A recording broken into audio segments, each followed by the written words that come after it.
Salut maman pétillante et inspirante. Alors j'avais très envie de faire un live, de faire une vidéo avec vous pour qu'on se sente reliés, pour que ce groupe vive, pour qu'on puisse s'entraider, se soutenir dans cette période qui n'est que temporaire, mais qui est certainement pas facile à vivre, avec en plus, voilà, il y aura des étapes différentes, on est au début, puis après, bon, on va traverser des étapes, des émotions qui vont être, qui vont nous challenger, ça c'est sûr. Donc j'espère que ce groupe sera pour vous un soutien et que je suis, voilà, sachez que je suis là pour répondre à toutes vos questions, tous les challenges que vous traversez, tous les défis que vous devez traverser en famille dans cette période-là.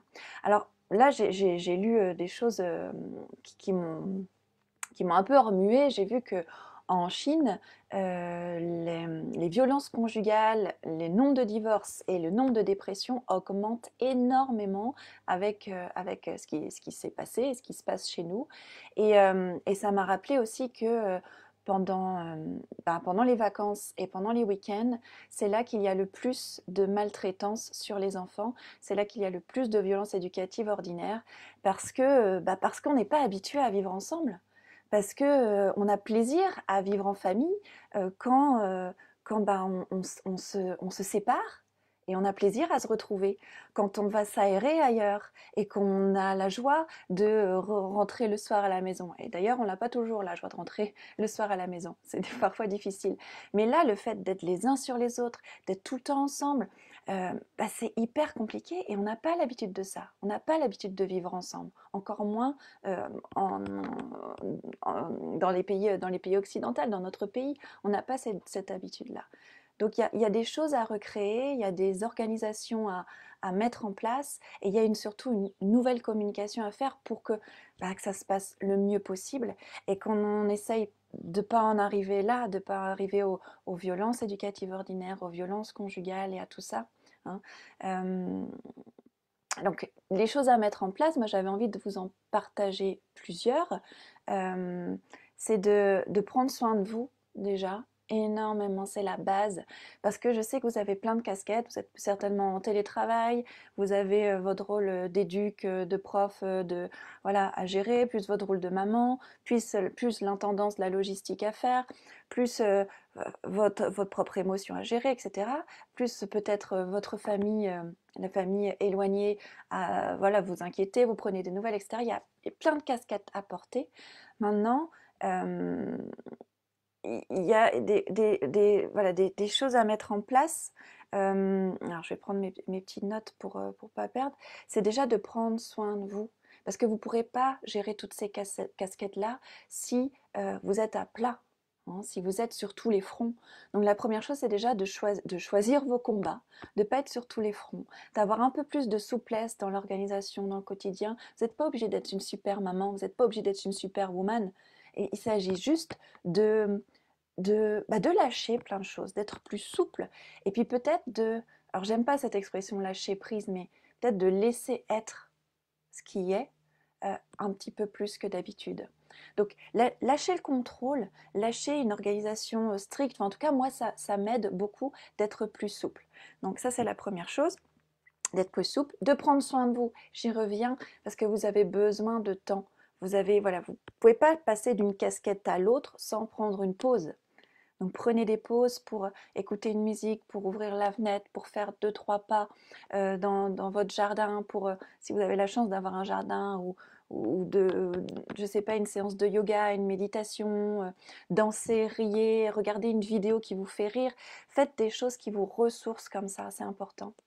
Un autre conseil que je voulais vous donner, c'est que voilà, le fait de vivre ensemble comme ça fait qu'on a du mal à se supporter, que les tensions montent, voilà, donc pour éviter tout ça, et pour éviter aussi que votre mémoire traumatique se réveille, que des blessures internes se réveillent et que vous soyez dans l'émotionnel, dans la surréaction, etc., c'est important de prendre du pour vous réunir, pour discuter et pour poser des règles de coopération, pour poser une nouvelle organisation de la maison, ensemble, en famille. Hein.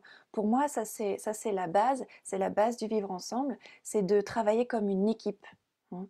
Faire en sorte que les besoins de chacun soient entendus, de trouver des stratégies ensemble. Et si vous faites ça ensemble, chacun, chaque enfant et chaque adulte, hein, chaque personne de l'équipe aura vachement plus envie d'être responsable, d'être acteur de ces nouvelles règles, de les respecter, de les faire vivre et de coopérer. Ça, c'est super important. Donc, prenez du temps pour discuter de manière solennelle, quoi. Voilà, vous avez une nouvelle organisation à gérer, donc prenez ce temps-là. Un autre conseil que je voulais vous donner, c'est d'essayer de faire en sorte que... Alors, moi, j'ai une toute petite maison, donc c'est compliqué. On n'a pas chacun notre pièce, chacun notre liberté. On n'a même pas de jardin, mais heureusement, on peut sortir comme on est à la campagne, en respectant les règles, évidemment.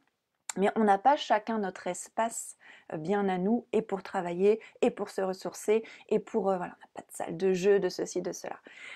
Mais c'est important quand même de faire en sorte de se créer un espace ressource dans la maison, pour pas être les uns sur les autres, pour pas se marcher dessus et pour avoir des énergies bien distinctes. Donc essayez de faire ça. Alors moi, ce que j'ai fait dans notre petite maison, c'est de prendre un panier avec mes affaires fétiches. J'ai une bougie, j'ai un jeu de cartes, j'ai mon petit Bouddha, j'ai mon livre préféré, mon carnet où je marque mes petits bonheurs. Voilà, j'ai mon petit panier et puis je peux bouger d'espace en espace, mais c'est comme si c'était mon espace mobile.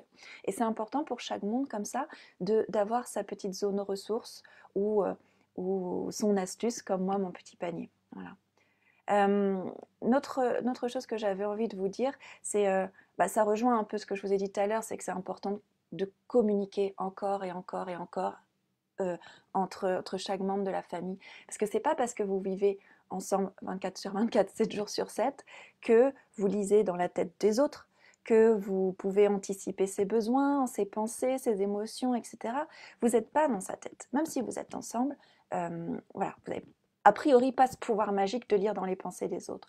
Donc communiquez, communiquez, demandez vous régulièrement comment vous allez, demandez si l'autre personne est disponible pour faire quelque chose. Enfin, communiquez comme vous me communiquerez avec votre voisin ou avec un inconnu. Vous avez toujours des formules de politesse, vous avez toujours des merci, des s'il te plaît, vous prenez soin de l'autre, vous prenez des nouvelles. Même si vous êtes ensemble, c'est important de garder ces habitudes-là, de créer ces habitudes-là.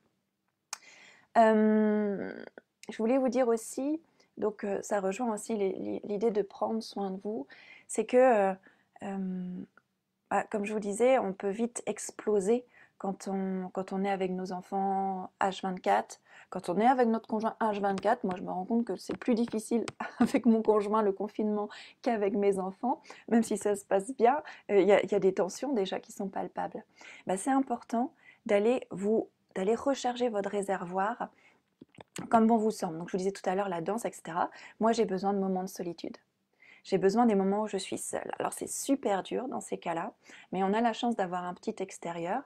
Donc tous les matins, enfin là c'était ce matin, mais ça peut être plusieurs fois dans la journée si j'en éprouve le besoin, je vais dans mon petit espace, je prends le soleil, je prends l'air et je reste seule. Je ne veux personne qui tourne autour de moi. J'ai besoin de ce moment de solitude. C'est absolument vital. Ça peut être, si vous n'avez pas ce petit espace au soleil, ça peut être dans les toilettes. Ça peut être vous réquisitionner une chambre pendant un moment. Mais offrez-vous ce temps-là. Moi, c'est absolument indispensable. J'ai besoin que voilà, mon espace vital ne soit pas encombré, ni de bruit, ni de mouvement, ni d'énergie, de personne. Voilà. Et je suis juste là. Donc moi, ce que j'aime faire, c'est soit lire, soit méditer, soit rêver, dessiner. Voilà. Donc à vous de trouver ce qui vous va bien. Mais en tout cas, ce moment de solitude, pour en plus les personnes hautement sensibles, est absolument vital. Donc créez-vous ces temps-là. Créez-vous ces temps-là. Et puis, ce que j'avais envie de vous dire aussi, c'est que quand il y a un moment où, voilà, ça va tous arriver, moi hier, je sentais un petit peu la moutarde qui me montait au nez, j'avais presque envie de faire de la chair à saucisse avec mes enfants, déjà au bout du 2e jour de confinement. Alors imaginons au bout du 20e, 30e jour. Donc voilà, il y aura des moments où ce sera difficile, plus difficile que d'autres. Il y aura des moments où vous serez à bout de nerfs, que vous aurez certainement envie de crier, vous aurez certainement envie de sévir. Peut-être que vos réactions vont dépasser vos pensées et toutes les valeurs que vous avez envie de transmettre à vos enfants.